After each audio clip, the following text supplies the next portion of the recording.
Hello hello दोस्तों, मैं are के बेरवाल आप सभी का हमारे यूट्यूब चैनल IQ पॉइंट पर हार्दिक स्वागत है।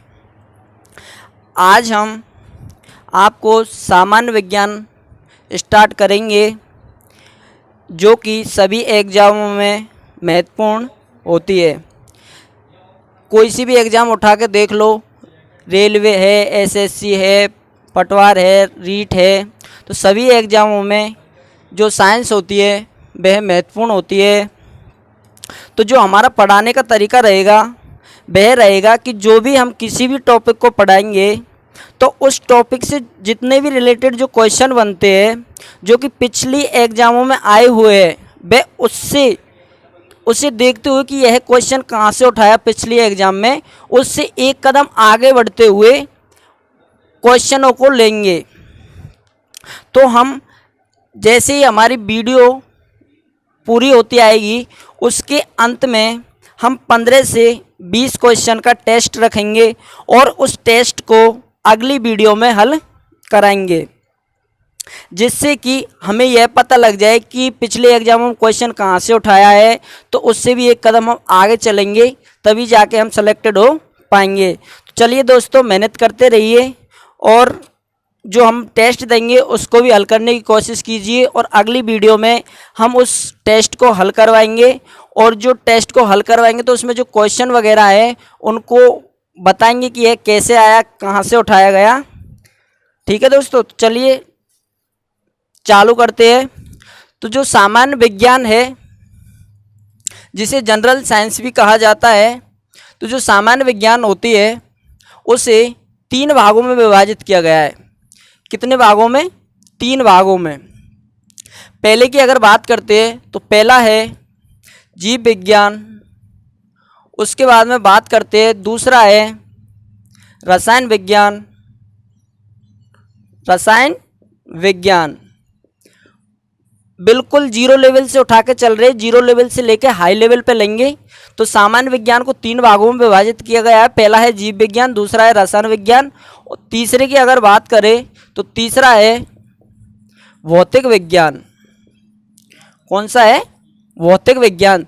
जीव विज्ञान को बायोलॉजी कहा जाता है, और रसायन विज्ञान को केमिस्ट्री कहा जाता है, और भौतिक विज्ञान को फिजिक्स कहा जाता है। तो इन तीनों शाखाओं के अंतर्गत सामान्य विज्ञान को पढ़ा जाएगा। बात करते हैं कि हम पहला टॉपिक उठाते हैं जीव विज्ञान का। किसका उठाते हैं? जीव विज्ञान का। जीव विज्ञान की अगर बात करें, कौन सा टॉपिक उठा रहे हैं? जीव विज्ञान। टेंशन मत कीजिए दोस्तों, हमारे जो यूट्यूब चैनल है IQ पॉइंट पर आपको सामान्य विज्ञान को पूरा कराया जाएगा, यह मेरा वादा है। तो चलिए जीव विज्ञान की बात करते हैं। तो जीव विज्ञान को, अगर जीव विज्ञान की परिभाषा की बात करें तो विज्ञान की वह शाखा होती है, विज्ञान की वह शाखा जिसके अंतर्गत, विज्ञान की वह शाखा जिसके अंतर्गत जीवित व मृत सजीवों का अध्ययन किया जाता है। जीवित व मृत सजीवों का अध्ययन किया जाता है, उसे जीव विज्ञान कहा जाता है। अगर हम बात करें कि जो जीव विज्ञान है उसे हम बायोलॉजी भी कहते हैं, और अगर इस बायोलॉजी शब्द की बात करें तो जो बायोलॉजी शब्द है वह 2 शब्दों से मिलकर बना है। किन शब्दों से मिलकर बना है? 2 शब्दों से मिलकर बना है। पहले की अगर बात करें तो पहला है बायो और दूसरा है लॉजी। पहला है बायो, दूसरा है लॉजी। अगर बायो की बात करें तो बायो का अर्थ होता है जीवन, जीवन बोले तो लाइफ, और लोगोस की बात करें तो लॉजी का अर्थ होता है अध्ययन करना। अर्थात बायोलॉजी जिसके अंतर्गत जीवन का अध्ययन किया जाता है उसे बायोलॉजी कहा जाता है। अगर हम बात करें कि जो बायोलॉजी शब्द है उसकी उत्पत्ति कहाँ से हुई, कहाँ से आया बायोलॉजी शब्द, तो बायोलॉजी शब्द है वह ग्रीक भाषा से आया। बायोलॉजी शब्द कहाँ से आया? ग्रीक भाषा से आया बायोलॉजी शब्द। और अगर बात करते हैं कि जो जीव विज्ञान का जनक है, जीव विज्ञान का जनक है, तो जीव विज्ञान का जनक अरस्तु को माना जाता है। किसे माना जाता है? अरस्तु को माना जाता है जीव विज्ञान का जनक। क्योंकि जीव विज्ञान के अंतर्गत जो कोशिका की खोज की गई थी तो वो सर्वप्रथम अरस्तु के द्वारा की गई थी। इसीलिए जीव विज्ञान का जनक भी अरस्तु को कहा जाता है। अगर हम बात करें कि जो बायोलॉजी शब्द है, कौन सा बायोलॉजी शब्द है, तो बायोलॉजी शब्द का जो सर्वप्रथम प्रयोग किया गया वह किसके द्वारा किया गया? लेमार्क व ट्रेविरेंस के द्वारा। किसके द्वारा? लेमार्क व ट्रेविरेंस के द्वारा। किसके द्वारा? ट्रेविरेंस के द्वारा बायोलॉजी शब्द का सर्वप्रथम प्रयोग किया गया। उसके बाद में बात करते हैं कि जो जीवों का जो वर्गीकरण होता है वह जीवों का वर्गीकरण किसने किया? तो जीवों का वर्गीकरण की अगर बात करते हैं, किसकी वर्गीकरण की अगर बात करते हैं तो जीवों का जो वर्गीकरण है वह कैरोलस लीनियस के द्वारा किया गया। किसके द्वारा? कैरोलस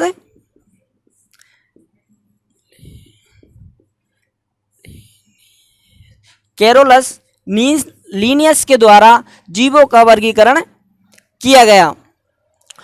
उसके बाद में बात करते हैं कि जो जीवों का जो वर्गीकरण किया गया कैरोलस लीनियस के द्वारा, तो कैरोलस लीनियस को ही जीवों का वर्गीकरण का जनक भी कहा जाता है। क्योंकि जीवों का जो वर्गीकरण किया वह कैरोलस लीनियस के द्वारा किया गया, इसीलिए कैरोलस लीनियस को जीवों का वर्गीकरण का जनक भी कहा जाता है।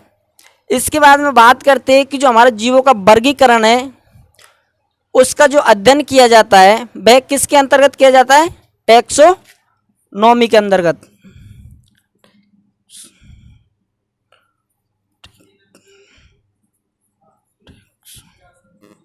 किसके अंतर्गत किया जाता है?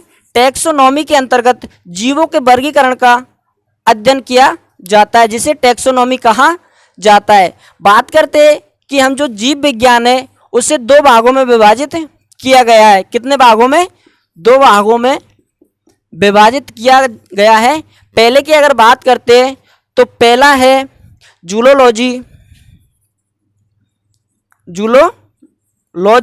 और दूसरे की अगर बात करते हैं तो दूसरा है बॉटनी। कौन सा है? बॉटनी। पहला है जूलॉजी, दूसरा है बॉटनी। और बॉटनी की अगर बात करें तो बॉटनी को वनस्पति विज्ञान भी कहा जाता है। हिंदी में वनस्पति विज्ञान कहा जाता है। और जूलॉजी को जंतु विज्ञान कहा जाता है। क्या कहा जाता है? जंतु विज्ञान कहा जाता है। इसके बाद में बात करते हैं हम इनके जनक की, तो जो जूलॉजी है उनका जो जनक था वह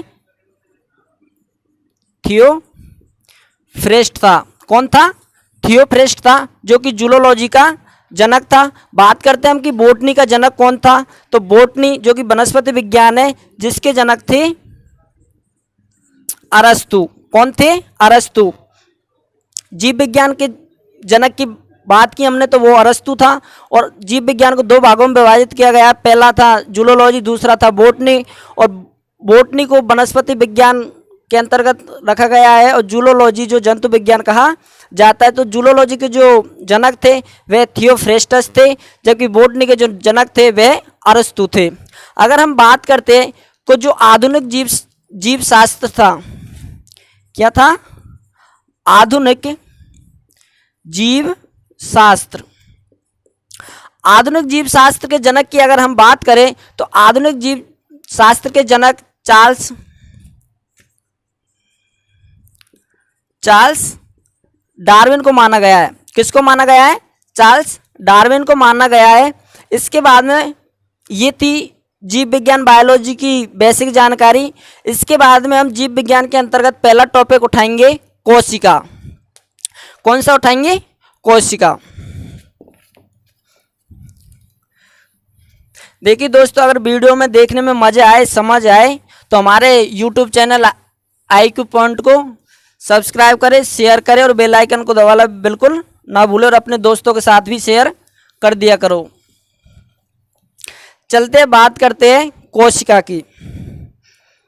किसकी बात करते हैं? कोशिका की।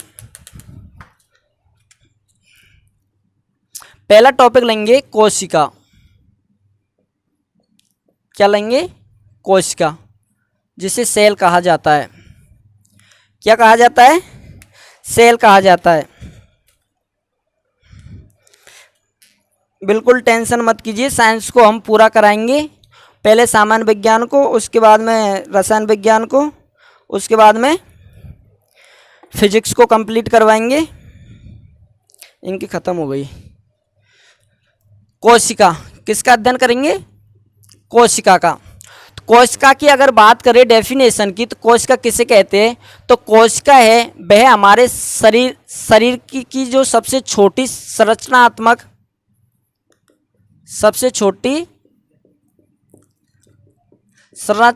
व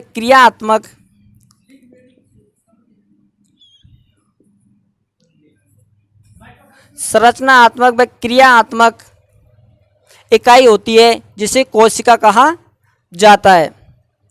उसके बाद में बात करते हैं कि जो कोशिका का अध्ययन है वह किसके अंतर्गत किया जाता है? साइटोलॉजी के अंतर्गत।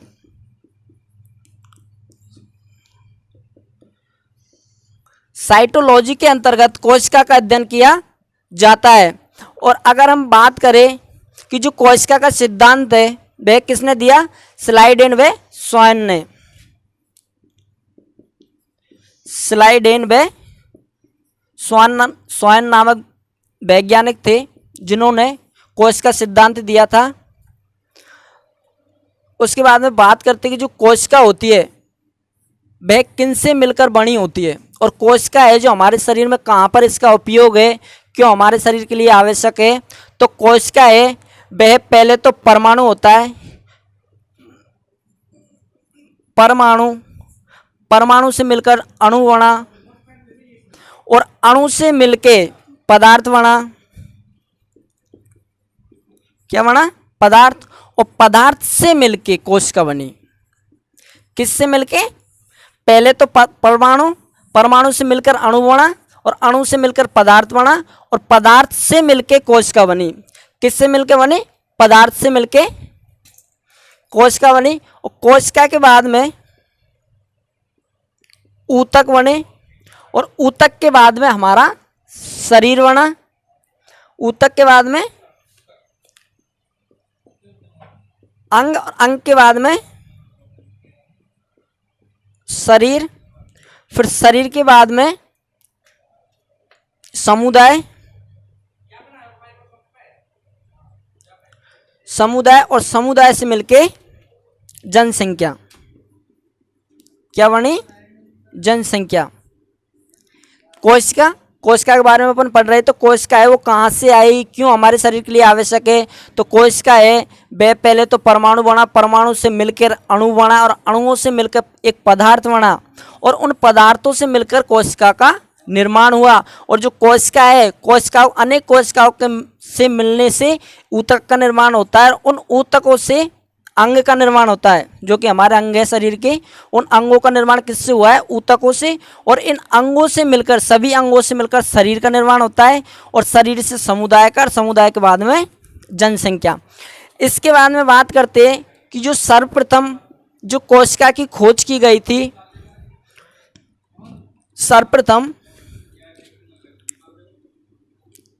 सर्वप्रथम जो कोशिका की खोज की गई थी वह सन 1665 में, सन 1665 में रॉबर्ट हुक नामक वैज्ञानिक के द्वारा एक मृत कोशिका की खोज की गई थी। किसकी? मृत कोशिका की। पहले मृत की हुई, उसके बाद में जीवित की हुई। तो सर्वप्रथम जो खोज की गई थी वह सन 1665 में रॉबर्ट हुक के द्वारा की गई थी, जो कि एक मृत कोशिका थी। और अगर हम बात करते हैं कि जो मृत कोशिका की जो खोज की गई थी वह किस में की गई थी, तो एक क्रोक पादप नाम की एक लकड़ी थी जिसके अंतर्गत रॉबर्ट हुक के द्वारा सन 1665 में मृत कोशिका की खोज की गई थी। इसके बाद में बात करते हैं कि जो रॉबर्ट हुक है उनके द्वारा जो कोशिका के लिए जो शब्द लिया गया वह लिया गया कोश। कौन सा? कोश, जिसे सेल कहते। रॉबर्ट हुक के द्वारा कोशिका के लिए जो सर्वप्रथम प्रयोग किया गया शब्द वह था कोश, क्योंकि सर्वप्रथम रॉबर्ट हुक के द्वारा मृत कोशिका की खोज की गई, तो इनके द्वारा इसे कुछ नाम देने के लिए तो कुछ शब्द सोचना पड़ेगा, तो उनके द्वारा कोश शब्द सोचा गया। इसीलिए रॉबर्ट हुक को कोशिका का जनक भी कहा जाता है। कोशिका का जनक रॉबर्ट हुक को कहा जाता है। इसके बाद में बात करते हैं कि जो जीवित, पहले तो मृत कोशिका की हुई थी, उसके बाद में सन 1674 में 1665 में मृत की हुई। इसके 9 वर्ष बाद में सन 1674 में जीवित कोशिका की खोज हुई। जीवित कोशिका की खोज करने वाले जो वैज्ञानिक थे वह ल्यूवेनहॉक थे। ल्यूवेनहॉक को ही जीवित कोशिका का जनक भी कहा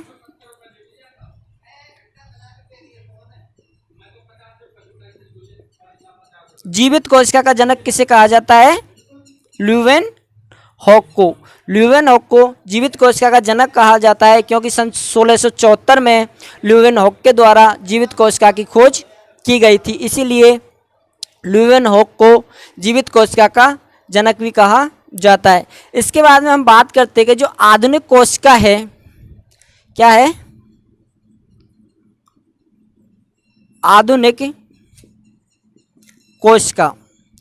आधुनिक कोशिका की अगर हम बात करें जनक की, तो आधुनिक कोशिका का जो जनक है वह है सुशासन को माना जाता है। आधुनिक कोशिका का जनक है वह सुशासन को माना जाता है। जबकि अगर बात करें कि हमारे भारत के अंतर्गत जो कोशिका का जनक है वह है अरुण कुमार शर्मा को हमारे भारत के अंतर्गत कोशिका का जनक माना जाता है।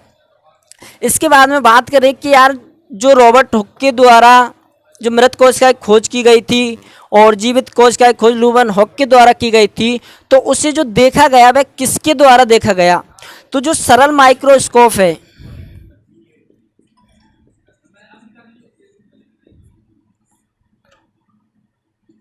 सरल माइक्रोस्कोप है, उसके द्वारा, सरल माइक्रोस्कोप के द्वारा रॉबर्ट हुक के द्वारा कोशिका को देखा गया। किसके द्वारा? रॉबर्ट हुक के द्वारा कोशिका को देखा गया। और अगर हम बात करें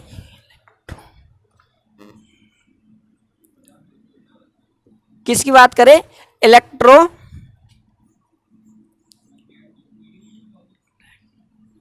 इलेक्ट्रोनियस की, तो इलेक्ट्रोनियस माइक्रोस्कोप के द्वारा सर्वप्रथम जो कोशिका को देखा गया वह नॉल व रोस्का नामक वैज्ञानिकों के द्वारा देखा गया। किसके द्वारा? नॉल व रोस्का नामक वैज्ञानिकों के द्वारा देखा गया। तो यह था दोस्तों हमारा कोशिका का पार्ट, जो कि कोशिका के बारे में हमने अध्ययन कर लिया गया है। इसके बाद में जो हमारा होगा वह होगा, आपको जो अभी थोड़ी देर पहले वीडियो में शुरू में बताया था कि जब टॉपिक ख़त्म होगा उसके बाद में इससे रिलेटेड हम 15 से 20 क्वेश्चन का टेस्ट रखेंगे, जिसको आपको आज हल करना है। उसके बाद में जो क्वेश्चन आपसे हल नहीं हो उन क्वेश्चनों को या सभी क्वेश्चनों को हम कल की नेक्स्ट वीडियो में हल करके बताएंगे।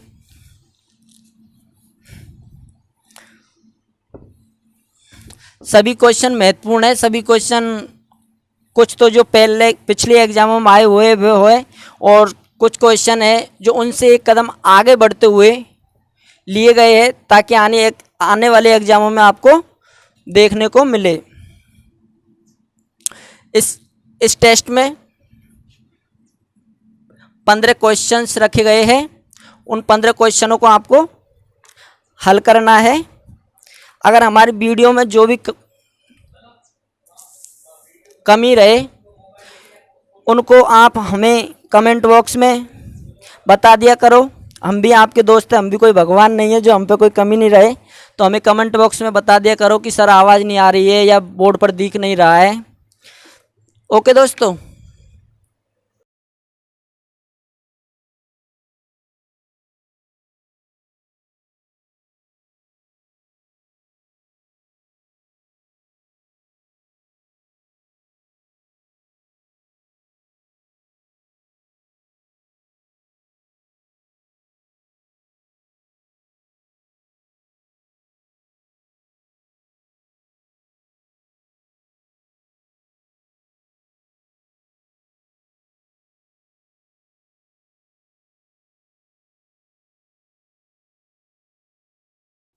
ठीक है दोस्तों, ये थे आपकी टेस्ट सीरीज के लिए 15 क्वेश्चन।